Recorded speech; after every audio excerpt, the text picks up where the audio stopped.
Quarentena Cultural. Olá pessoal, tudo bem? Eu sou a Carmen do blog Vida do Mundo e hoje eu venho comentar alguns filmes e séries que eu assisti na Netflix e na Amazon Prime.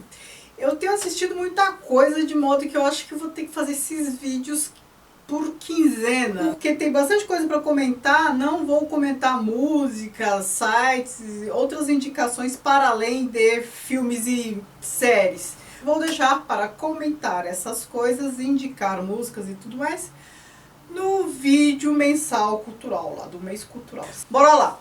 Primeiros filmes que eu assisti na Netflix. Acho que na Netflix são só filmes, eu não vi série nessa segunda quinzena de junho na Netflix, só vi na Amazon. Filmes na Netflix. Lazzaro Felice, que é um filme italiano, ele aborda a questão de pessoas pobres que estão sendo exploradas. É uma comunidade que vive numa fazenda do tabaco, né, de fumo. Eles plantam fumo, cultivam fumo. E a mulher, a senhora lá, a senhora dos escravos, é a rainha do tabaco. E ela mantém as pessoas em regime escravo, de escravidão, ou seja, as pessoas não recebem para trabalhar lá. Parece um sistema feudal, inclusive. Mas no filme é dito, né, que é o trabalho escravo, coisa que foi proibida e tudo mais. E esse Lazzaro Felice é um rapaz que trabalha lá. E ele sofre um acidente, sei lá, ele fica desacordado, só que ele acorda, sei lá, décadas depois, volta lá pra fazenda, a fazenda já não tá mais habitada, ele não vê ninguém que ele conhece, nem dos colegas e também nem da casa grande. E ele fica zanzando por lá.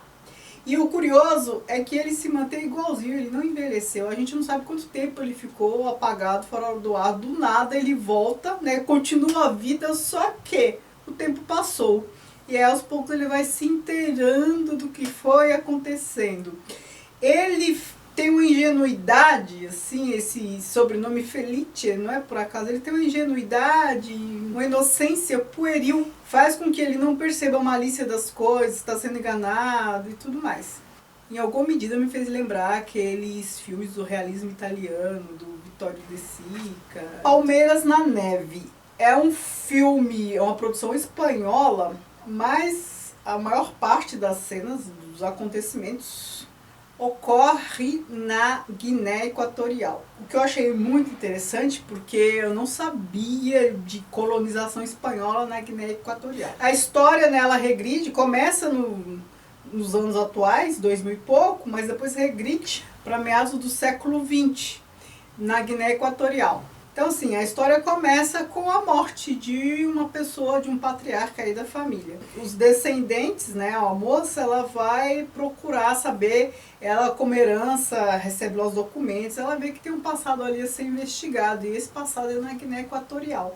E aí, a gente tem essa retrospectiva. Ela vai para a Guiné para investigar o que aconteceu. E aí a gente acaba sabendo o que houve no meados do século XX. Um espanhol ficava lá com seu irmão, né? A gente está aqui no sistema ainda de colonização. Ele se apaixona por uma escrava, uma negra. Mas é uma história muito legal, eu não fazia ideia disso, de colonização espanhola na Guiné Equatorial. Não sabia que isso tinha acontecido, né? E a gente acaba sabendo um pouco da história, disso que eu gosto. Um Contratempo é um filme espanhol também, produção espanhola. Eu inclusive indiquei no meu perfil no Instagram. É muito bacana, muito bem feito, porque a gente tem aqui um cara, um empresário bem sucedido, que é envolvido, ele é acusado de assassinato. Começa assim, ele na situação lá do crime e tal, ele aparece ele como vítima, tudo, e depois ele como advogada, e essa advogada foi contratada para ajudá-lo, né, assim, ele já estava, parece que condenado e tal, e era tipo, o último recurso para salvá-lo. Então ela era perita em argumentação, e aí ela precisava saber de todos os detalhes. Então, assim, sem importar se ele era inocente ou culpado, hein? Normalmente esses advogados, eles só querem saber a verdade, que é para defender a história ali no tribunal, sem se importar com inocência ou culpa. E por meio dessa investigação dela, assim, dela com ele, nessa entrevista da reconstituição dos fatos, a gente acaba sabendo o que aconteceu. Só que não pense que é algo assim linear, que a pessoa resolve contar E aí você descobre o que aconteceu. Não, na verdade, um desconfia da narrativa do outro, né? Ela desconfia da narrativa dele, e vão montando quebra-cabeça. Não, mas se isso que você falou fosse assim, seria isso, isso e isso. Então tem uma falha aí no seu discurso. Aí monta tudo de novo. Então a história vai e vem, de modo que você fica, assim, acreditando na história, depois invalida aquela história. Não, foi do outro jeito. Aí conta tudo de outro jeito. Aí você entra em contato com outro possível culpado, com outro suspeito.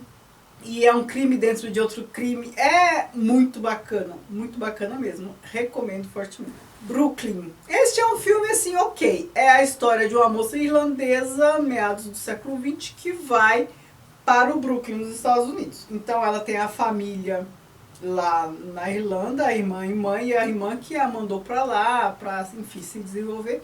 E ela vai morar numa pensão de moças em Brooklyn, e ela começa a se adaptar, né? Arruma um emprego, começa a se adaptar à vida americana.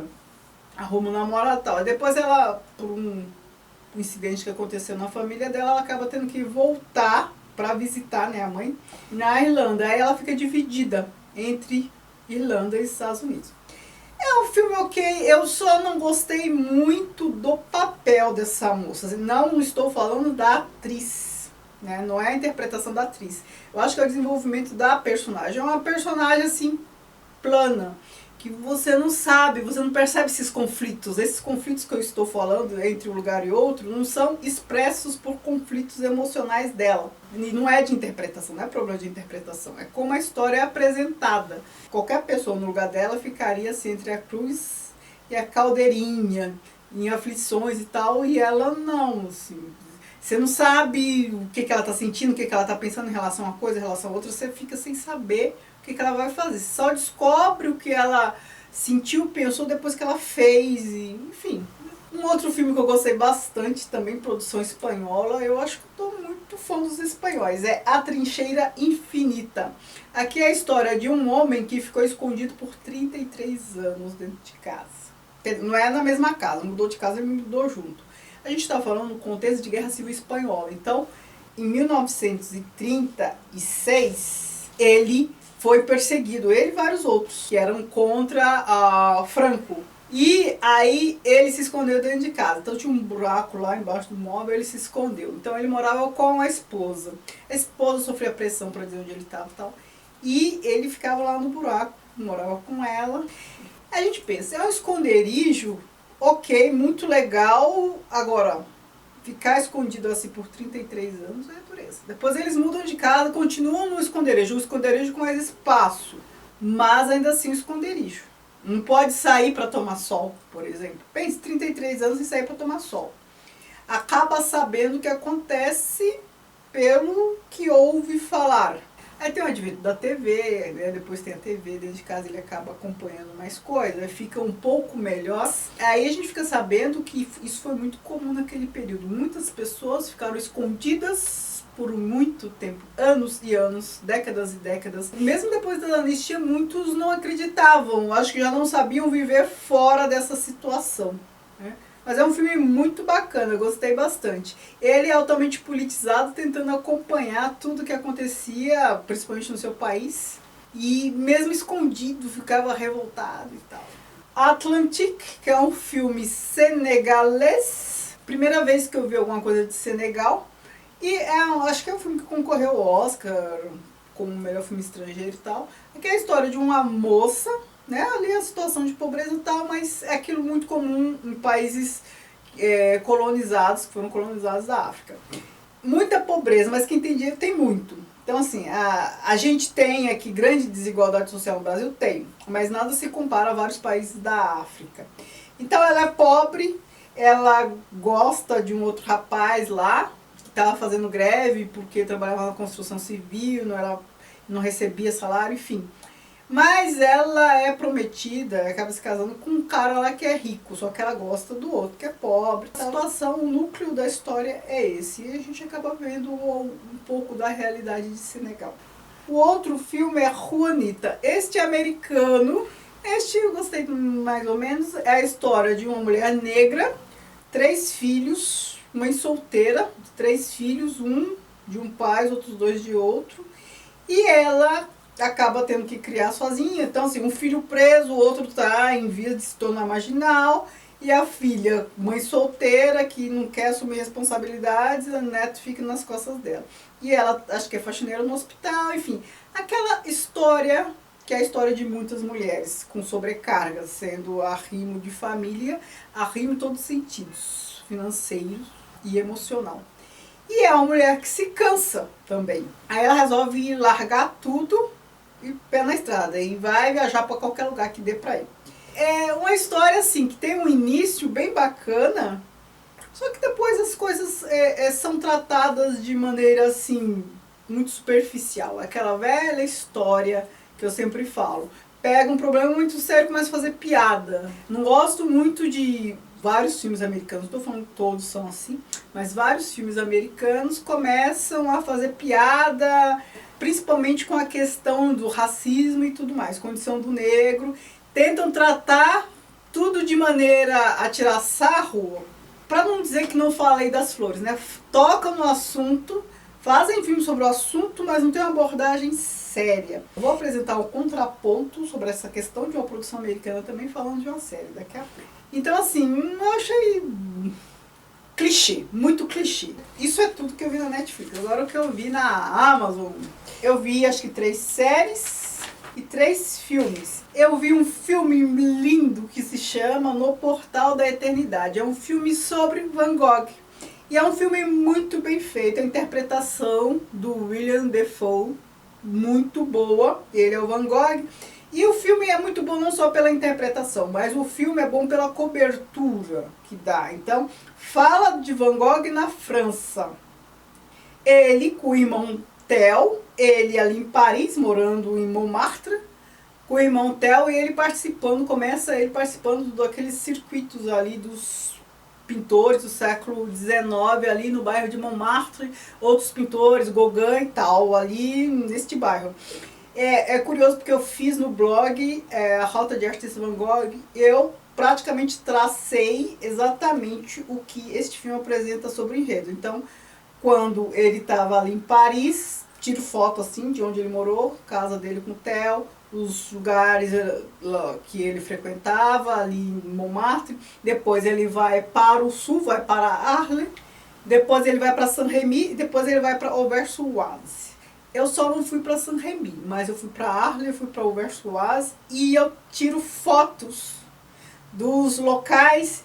E assim, em Arles tem lá, eles fazem um turismo fantástico na França, uma programação para turistas, seguindo os passos de Van Gogh. Aí no chão tem os passos, as pegadas dele, te indicando os caminhos que ele percorreu para pintar, toda a trajetória dele, até você chegar num lugar onde ele pôs lá o seu equipamento de pintura e pintou a paisagem. Ou seja, você tem ali o ângulo em que ele pintou a paisagem X, aí você pode tirar foto. E eu fiz isso, né? Parece jeca, né? Turista jeca. Eu fiz isso, eu tirei fotos de vários ângulos que foram enquadrados porque foram feitos quadros de Van Gogh, né?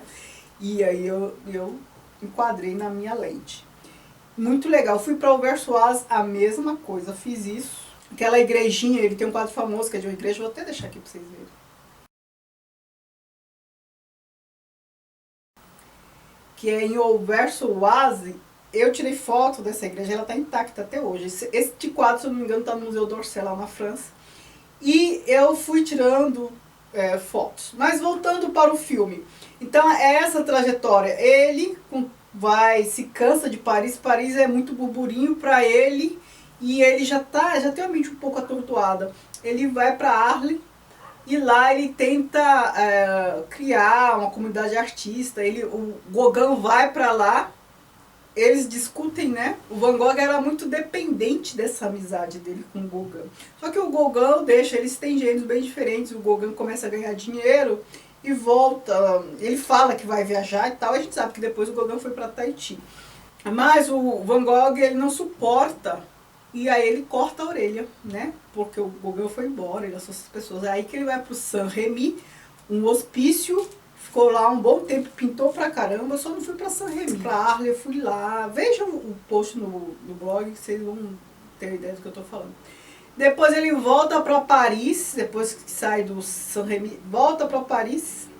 Mas ele não aguenta ficar em Paris, aí ele vai para Auvers-sur-Oise. Ele ficou, acho que menos de 3 meses lá, foi lá que ele morreu. Então lá tem o albergue, que lá tem essa igreja que ele pinta, e lá que ele morre.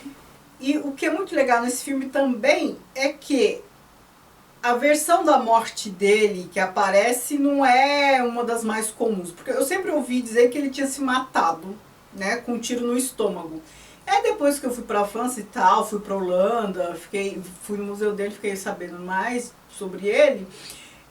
Eu fiquei sabendo que uma das versões é que ele tinha sofrido um acidente, uma bala perdida tinha atingido ele, os rapazes que estavam no campo de trigo, estavam caçando, parece que uma bala acertou ele.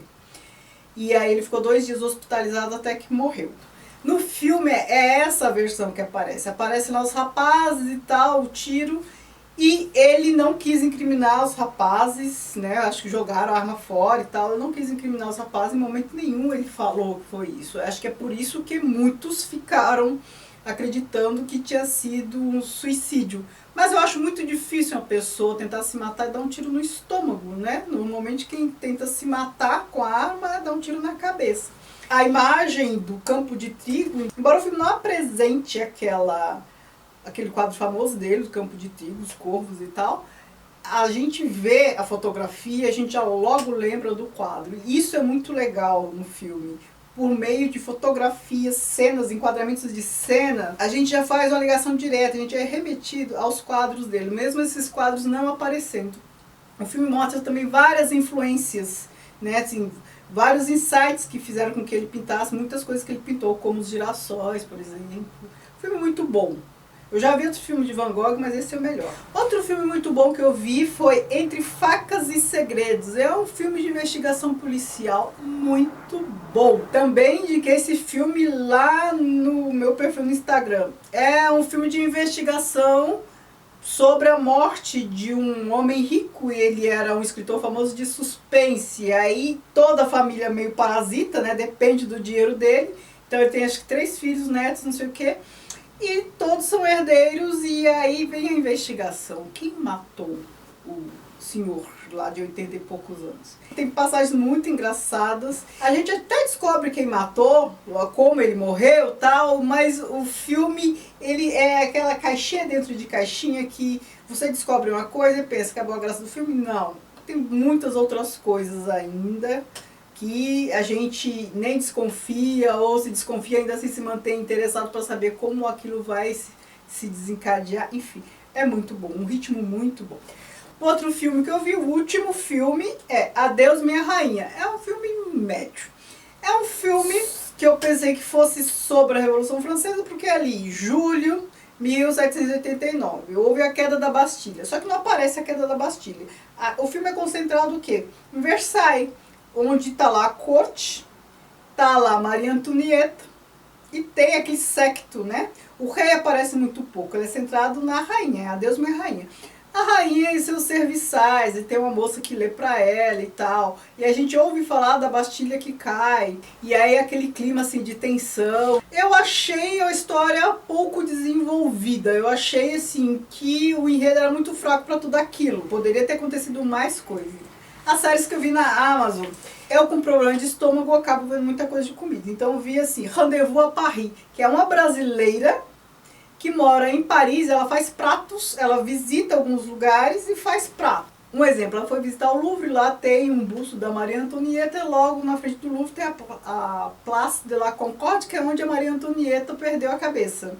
E aí ela fala disso, aí fala dos brioches, né, que é aquela famosa frase, se eles não têm pão, por que não comem brioches? Aí ela faz a receita de brioche, mostra. São passeios em lugares de Paris, e eu recordo eu vi quase todos, né? Eu visitei quase todos quando estive lá. E ela ensina uma receita que tem ligação com aquele lugar. São episódios curtos, assim, de 6 a 8 minutos cada episódio. Você conhece um lugar de Paris, ela ensina a falar aquele termo em francês, e ela ensina receita, e ela é brasileira, muito legal. Na mesma linha, eu vi uma série super curtinha também, que é Biblioteca na Cozinha. É uma moça que pega receitas de livros de literatura que falam de comida e traz e faz a receita. Então, assim, um dos livros é Mary Poppins e a torta que ela fala que tem lá. Outro livro que ela cita e faz a receita é Pé na Estrada, do Kerouac. E por aí vai. A série espetacular que eu vi na Netflix e que é uma redenção a isso que eu falo mal dos filmes americanos, principalmente no que diz respeito a racismo, a abordagem que eles dão, que eu acho sempre muito superficial. Estou falando de Little Fires Everywhere, que na Amazon parece assim, acho que não tem o título em português, mas tem o livro, é baseado no livro, o livro em português é, acho que Pequenos Incêndios por Toda Parte. É uma série muito boa, uma temporada apenas, mas é muito boa. Todas as questões de racismo ali são tratadas com uma delicadeza, não só ali a gente está falando de racismo, homossexualidade, de mãe repressora, e é aquele faz de conta, sabe? Tá fazendo tudo politicamente correto, mas na verdade mascara tratamentos, comportamentos e pensamentos que não são bem assim. Faz para parecer bacana. E isso vai criando situações, conflitos emocionais difíceis de resolver. A gente está falando de duas famílias, uma branca, uma mulher classe média, com 4 filhos adolescentes, marido, e depois a outra negra com a filha. Ela é mãe solteira e aluga uma casa desta outra branca. Num bairro que é considerado um modelo de interação entre brancos e negros, né? E a gente depois descobre que não é bem assim. Então, assim, relacionamento interracial, ok, tá tudo ok, é tudo maravilhoso. Mas aí a gente acaba percebendo que no fundo não é bem assim. A gente percebe o esforço ali para que tudo pareça bem, só que as coisas não ficam bem o tempo inteiro, né? Depois tudo se revela. Este sim é um filme, uma série que aborda a questão do racismo, da hipocrisia, com seriedade e sensibilidade. Muito bom. Então, são esses os filmes e séries que eu tinha para comentar com vocês e até uns 15 dias eu venho para falar de mais um tanto, assim. Eu vou tentar ver menos e ler mais para dar uma equilibrada, porque eu acho que estou assistindo muita coisa, vocês ficam chapados. Me dê indicação também do que vocês andam assistindo, que eu vou adorar saber, certo? Muito obrigada, beijos e até mais.